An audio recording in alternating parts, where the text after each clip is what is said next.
احلى شباب في الدنيا. النهارده جاي اكلمك على حاجه مهمه جدا، محتاج منك انك تكمل الفيديو لحد الاخر عشان نصيحه مهمه لكل اخ وكل راجل محترم ولكل حد بيشجع اي فريق، اهلاوي زملكاوي، الكلام ده ليك. اول حاجه تصلي على النبي. ماتش الزمالك الاخير في مشجع مات وفي مشجع تقريبا كده كان دايخ ونزلوه معاه فالدكتور لحقه. صلي على النبي كده واحده واحده. انت لما بتروح اي ماتش بتدفع لك حوالي بتاع 300 400 جنيه. لو اعتبرنا ان انت كنت بتاخدهم يومين شغل فانت يوم شغل كامل بتروح عشان تبسط نفسك ساعتين تلاتة. فريقك خسر فريقك كسب. الكوره يا جماعه في العالم كله لعبه ترفيهيه. يعني ايه ترفيه؟ يعني انا بروح بفك على حالي، ما بقولكش ما تروحش، ما بقولكش ما تزعلش، ما بقولكش ما تشجعش لا، ما بقولكش الكلام ده. انا بقول لك روح، بس اعرف ان انت في الاطار ده. انا هخلص الماتش بعد ما يخلص خلاص هروح البيت، خلصت الحكايه. تمام. مش هفضل شايل في نفسي لدرجه ان انا ازعل واموت. فدي حاجة بصراحة يعني غريبة، حاجة مش طبيعية، ما بتحصلش في العالم. شوف في أوروبا كده مش هتلاقي الكلام ده خالص. الناس هناك بتضحك فاني يعني مشت خلاص خلصت الحكاية، لدرجة إنك تموت. يعني الله يرحمه اللي مات، بس حط نفسك في الموقف ده لمدة ثانية. لا قدر الله حد مات، هتقول لي ربنا سبحانه وتعالى يعني أنت رايح كده أنا مت عشان خاطر ماتش؟ يعني شكلها أنت إيه رأيك؟ يعني أنت لو عاوز تزعل بجد بجد، عاوز تزعل، في ناس رقبتها بتطير وفي ناس دراعاتها بتطير فممكن تزعل عليهم. يعني بيتهيألي دول يستحقوا انك تزعل، مش يستحقوا انك تزعل على ماتش.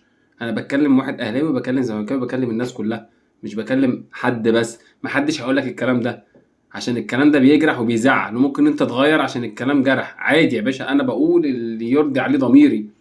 لو في 5 بيشوفوني وسمعوا الكلام ده و2 عملوا بيه انا كده مرضي، ما عنديش مشكله. انا بطلع دردش معاك شويه، انت اهلاوي بتنكشني، انا زملكاوي بنكشك، مفيش مشكله، ده اطار احنا فيه. انت مش عارف النانوس، انا مش عارف اقول لك احسن فريق في العالم، انت تقول لي مش عارف انا اعظم ايه. جميل، الحاجات دي حلوه وصحيه وموجوده في العالم، المناقشه دي موجوده. بس الموت، ان انا ازعل لدرجه ان انا اموت، ده مش موجود. انت مش مستفيد حاجه يا برنس. مين المستفيد؟ يعني مره شفت كده فيديو واحد قال لك احنا لو فلان عاوز يجدد ندفع له من جيبنا. انت متخيل ان انت تدفع لواحد 100 مليون من جيبك؟ يعني انت تلم عشان 100 مليون؟ لا، لو انا الم 100 مليون الم 100 مليون دول لناس محتاجه. يعني لحد محتاج، لحد مريض، فنلم ال 100 مليون. لو انت قادر تلمهم عشان تجدد للعيب، لا لمهم وشوف حد محتاج اديله. شوف مثلا حد مريض ساعده، بس انا لم عشان ادي لعيب يروح يجيب فيلا ويجيب. يا جماعه لازم نفوق شويه، الحته دي لازم نفوق كده ونصحصح. ما ينفعش اللي انت بتقوله غلط. كل الناس مستفيده ما عدا حاجه واحده، الجمهور مستفيد. انت بتضيع من يومك وبتضيع شقاك. ما بقولكش تاني ما تروحش، روح يا باشا وفك على حالك وروق على نفسك وخد اسرتك معاك والدنيا حلو، بس اللي بيحصل ده غلط يا جماعه، مش لدرجه الموت. يعني مش، انا مش متخيل بصراحه.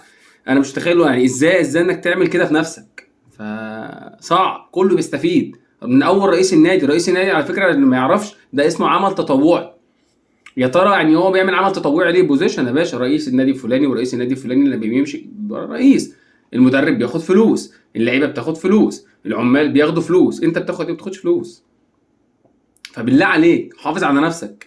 لو انت مش متجوز فانت عندك اب وام هيتقهروا عليك. طب ليه؟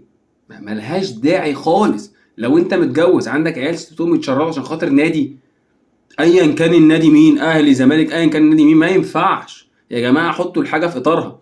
في برضه حركه جميله كده بيعملها جمهور الاهلي والزمالك، اللي هو 72 و22 بيرفعوا لفته هنا، بتبقى جميله جدا، بتبقى تحفه، حاجه ايه تفرح القلب. ليه ما بنبنيش عليها؟ ليه بنبني على الشتيمه؟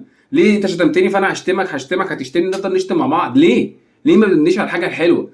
يعني انا ما اعرفش ليه الحاجه الحلوه دي الاعلام مش بيبرزها. لازم بيبرز دايما مين اتشال على الشحن 100%، مين راح هنا، مين شغل الكيد. الاعلام بتاعنا بصراحه سبب اي تعصب في جميع القنوات، مش قنوات معينه. لازم يسخن من هنا ويسخن من هنا ويولع من هنا عشان الريتش واللايكات، وده يخش يشتم ده. انت مستفيد ايه؟ على فكره الحاجات دي كلها يعني ليها حساب عند ربنا.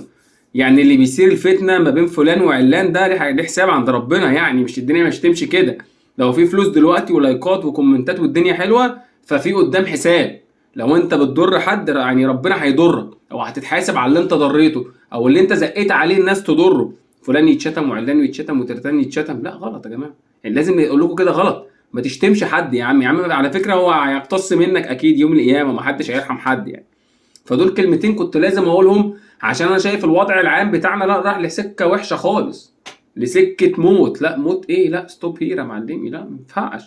كوره دلع، هزر، اضحك، روح البيت، نام، خلصت.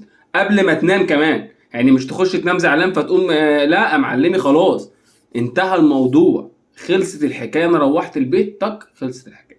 دي حاجه كنت لازم اقولها. لو في 5 بيشوفوني بيستفيدوا من الموضوع ده، انا هكون مبسوط جدا لو 3 هيعملوا بيه. ان الكوره يا جماعه ترفيهيه، بطلع انكشك، بتطلع تنكشني، بنطلع نقول ننوس جميل. الحاجات دي حلوه، الحاجات دي بتدلع كده. انا عندي اصحاب اهلاويه بينكشوا بعض وانت بتنكش صحابك الزملكاويه، صباح الفل، ده الجميل، وهزار وضحك وهق وكركه. لكن اكتر من كده ما اظنش يعني. فاتمنى كل واحد يحافظ على نفسه، يحافظ على صحته، يحافظ على اسرته، متجوز، يحافظ على امه وابوه، لان في قهر يا جماعه يعني، الضنا غالي. بس فده كان كل اللي انا عايز اقوله، واتمنى اكون خفيف عليكم، واتمنى الناس تتطبق جزء من اللي انا قلته. السلام عليكم.